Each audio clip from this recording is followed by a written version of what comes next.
आज मैं आपको लेके आया हूँ दुनिया की दूसरी बड़ी नमक की कान में, जिस नमक को पूरी दुनिया हिमालय पिंक साल्ट के नाम से जानती है। आज मैं उसकी माइन की आपको सैर करवाऊंगा और मैं बताऊंगा इसकी हिस्ट्री, ये कैसे नमक दरियाफ्त हुआ था और ये कहाँ पे वाक़या है, और ये कि नमक कैसे निकाला जाता है, नमक की कौन कौन सी फॉर्म होती है जब इसे निकाला जाता है, और इसके साथ इसमें क्या कुछ है, आप विजिट क्या कर सकते हैं, कब कर सकते हैं, इसका टिकट वगैरह कितना का है, ये सब मैं बताऊंगा। वीडियो एंड तक देखिएगा।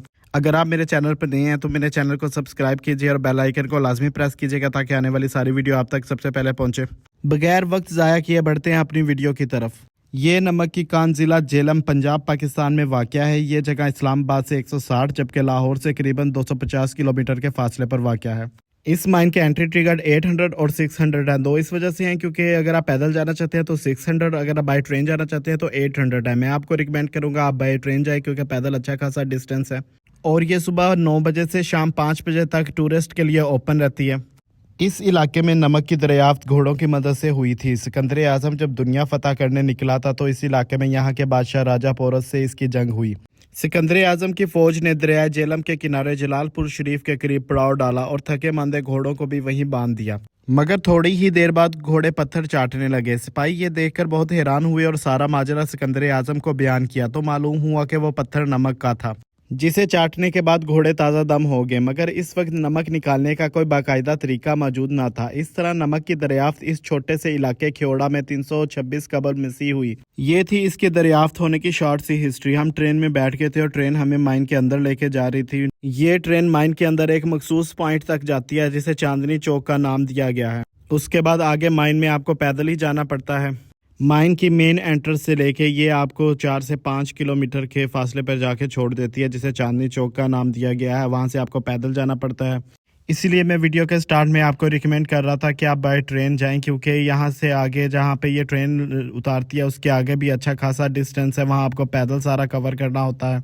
जी फाइनली हम अपने चांदनी चौक पहुँच गए थे। यहाँ तक कि हमारा और ट्रेन का साथ था। ट्रेन ने हमें यहाँ पे उतारा और यहाँ से वापस चली गई।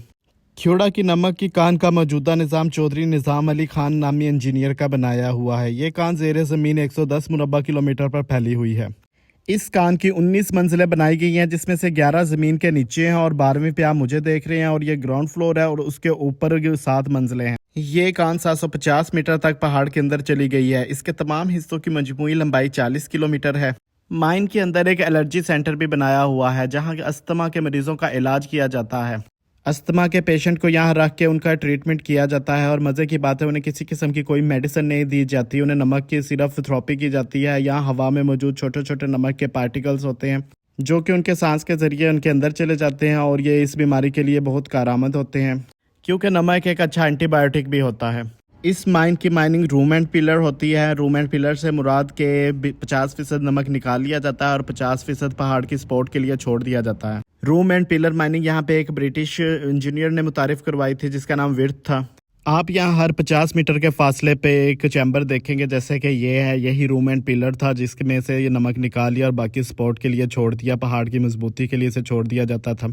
यहाँ पे इसकी हिस्ट्री मेंशन थी कि कैसे ये बना, कैसे ये फॉर्म हुआ। अरबों साल पहले एक छोटे से समंदर के खुश्क होने से ये ज़खायर बन गया था जो कि प्री कैम्ब्रियन दौर से हुआ था और बाद में तकरीबन 80 करोड़ साल पहले ज़मीन की प्लेटों के टकराने से ये सतह ज़मीन पर ज़ाहिर हो गया।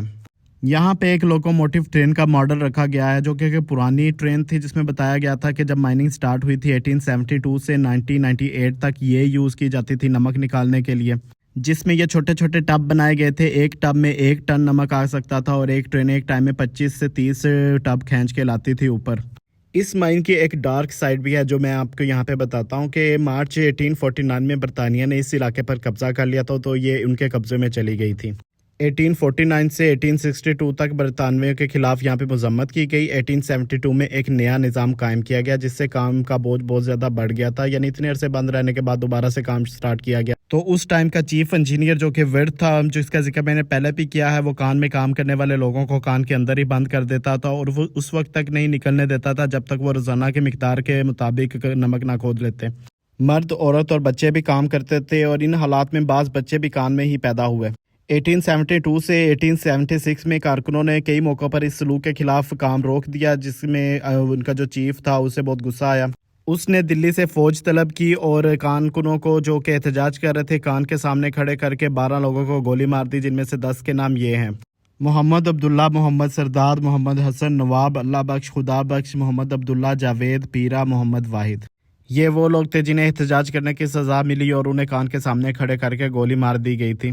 यहाँ पे सारे नमक के मॉडल रखे गए हैं कि कान से कौन कौन से कलर का नमक निकलता है, किस तरह का नमक निकलता है, ग्राइंडिंग और क्रशिंग के बाद वो कैसा होता है, ग्राइंडिंग के बाद कैसा होता है, क्रशिंग के बाद कैसा होता है, उन्हें कैसे पैक किया जाता है, और यह कि नमक किस किस तरीके से निकाला जाता है, किस स्टाइल में होता है और उन्हें क्या कहते हैं, यह सारा कुछ मेंशन था। और यह भी बताया गया था कि कौन सा नमक कहाँ यूज़ होता है और ये कहाँ भेजा जाता है, और ये कि ये किस किस फॉर्म में होता है और ये कैसा दिखता है जब ये रॉक फॉर्म में होता है, जब सॉल्ट फॉर्म में नहीं होता तो ये कैसा दिखता है, और इन्हें कैसे निकाला जाता है, ये किस किस फॉर्म में किस स्टाइल में ये पड़ा होता है। ये सारे यहाँ पे मॉडल रखे गए थे क्योंकि जहाँ से नमक निकाला जाता है वहाँ तो जाने की परमिशन नहीं है। ये सारी चीज़ें टूरिस्ट की इन्फॉर्मेशन के लिए यहाँ पे रखी गई हैं क्योंकि यहाँ से काफ़ी कुछ आपको नॉलेज मिल सकता है कि नमक किस किस फॉर्म में होता है, कि काला नमक और ये क्रिस्टल नमक और पिंक नमक, वाइट नमक, ये सारा कुछ है। यहाँ पे इंडस्ट्रियल में कैसा नमक भेजा जाता है और घरों में खाने के लिए कौन सा नमक यूज़ होता है और वो कैसे तैयार किया जाता है, ये सारा कुछ यहाँ पे लिखा हुआ है और ये सारे मॉडल यहाँ पे रखे हुए हैं।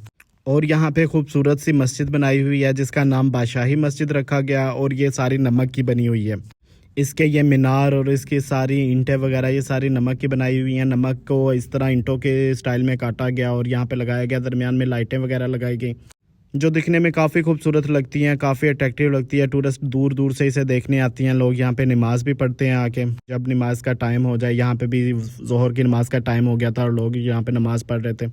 यहाँ पे मैं आपको नमक की ईंटों का क्लोजअप दिखाता हूँ, ये नज़दीक से कैसी दिखती हैं। दिखने में तो ऐसे पत्थर लग रहे हैं लेकिन ये पिंक सॉल्ट से बनाई हुई मस्जिद है। जो वाइट और पिंक सॉल्ट है उससे ये तराशी गई थी मस्जिद। उसके साथ मीनार पाकिस्तान भी बनाया गया था जिसकी हाइट तो इतनी ज़्यादा नहीं है, कोई 11-12 फीट होगी, लेकिन वो इतनी खूबसूरती से बनाया गया है जो कि सारा के सारा नमक से बनाया गया है। नमक की ईंटें तराश के उससे ये मीनार पाकिस्तान का मॉडल बनाया गया है जो कि ओरिजिनल वाले मीनार पाकिस्तान की हूबहू कॉपी है। इसका भी मैं आपको क्लोजअप दिखाता हूँ। यहाँ पे मैं आपको बता दूँ, ये जो नमक की ईंटें हैं इन्हें वाइट सीमेंट से आपस में जोड़ा गया है जो कि मस्जिद की भी थी और ये मीनार पाकिस्तान की भी है।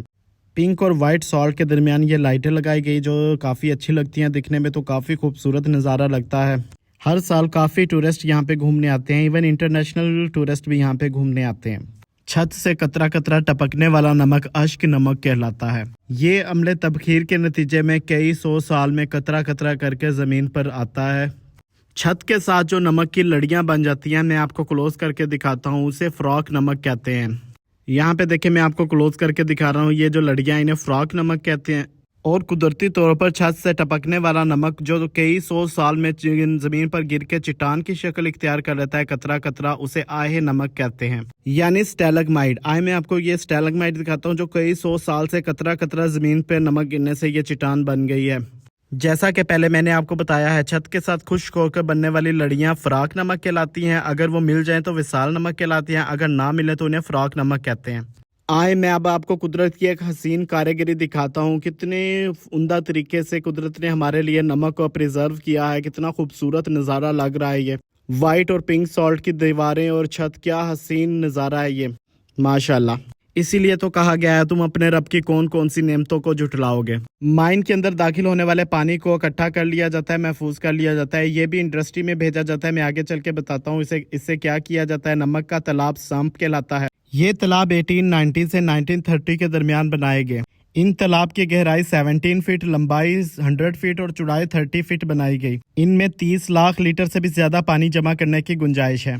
पानी इतना साफ है कि छत का अक्स पानी में नजर आता है जो काफी दिलकश नज़ारा होता है। बहीरे मुर्दार यानी डेड सी की तरह इसमें भी कोई चीज नहीं डूबती। इस जगह को शीश महल कहते हैं। आप यहाँ भी नमक का बेहतरीन नज़ारा देख सकते हैं जो कि काफी खूबसूरत लगता है। काफी लोग यहाँ पे तस्वीरें वगैरह बनवाते हैं। इसके सामने मुख्तलिफ दुकानें हैं और डिफरेंट रिफ्रेशमेंट के स्टॉल हैं जहाँ पे लोग बैठते हैं और टाइम स्पेंड करते हैं। ये काफ़ी ठंडी जगह है, यहाँ का टेम्परेचर काफ़ी डाउन रहता है। गर्मियों में भी ये काफ़ी डाउन यहाँ का टेम्परेचर है।